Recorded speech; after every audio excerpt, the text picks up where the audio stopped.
Okay, what's up mga kalapatids? At ito mga kalapatids, inabangan pala natin si Birmatur mga kalapatids.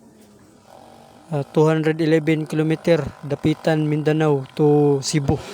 Yan mga kalapatids. Nag third place mga kalapatids si Birmatur sa SDR PFC Club. At sa MHBPR Club naman second place. Sa MCPR Club, hindi pa natin nalaman mga kalapatids kung pang ilan siya mga kalapatids dahil nag-error kasi yung sticker natin.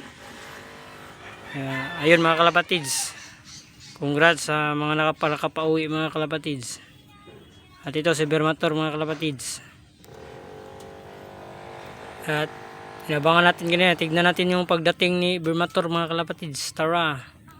At dito mga kalapatids, nag-set up tayo ng camera dito mga kalapatids dahil meron na nag-clock mga kalapatids sa Bohol. Abang-abang pa tayo mga kalapatids. A few minutes later. At dito mga kalapatids, nakita na natin yung kalapati natin na dumiretso mga kalapatids. Kaya ayun mga kalapatids, naganda na po ako mga kalapatids. At biglang, ayan mga kalapatids, dumating si Birmatur. Ayan, nag-drop agad mga kalapatids. Ayan, nakita nyo naman yun mga kalapatids, nag-drop galing doon sa ibang direksyon. Ayun mga kalapatids,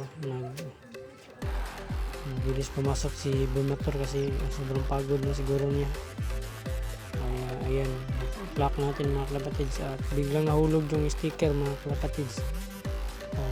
Nahulog pa yung sticker bago ko na-clock.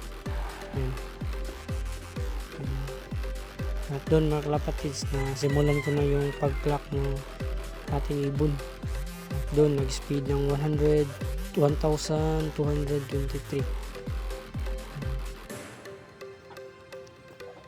Nag third place mga kalapatids si Birmatur. At dito mga kalapatids, nag-continue tayo ng pag-aantay ni Oscar, yung isang wilders natin. Pero kaso na pinapos na siya sa oras mga kalapatids. Kaya ayun, nag-cut off na si Oscar at hindi pa dumating. Hinihintay pa natin. Mamaya baka umuwi yun si Oscar. At yan lang sa araw na to mga kalapatids. Huwag niyong kalimutan mga kalapatids, mag-like, share, and subscribe mga kalapatids. Thank you.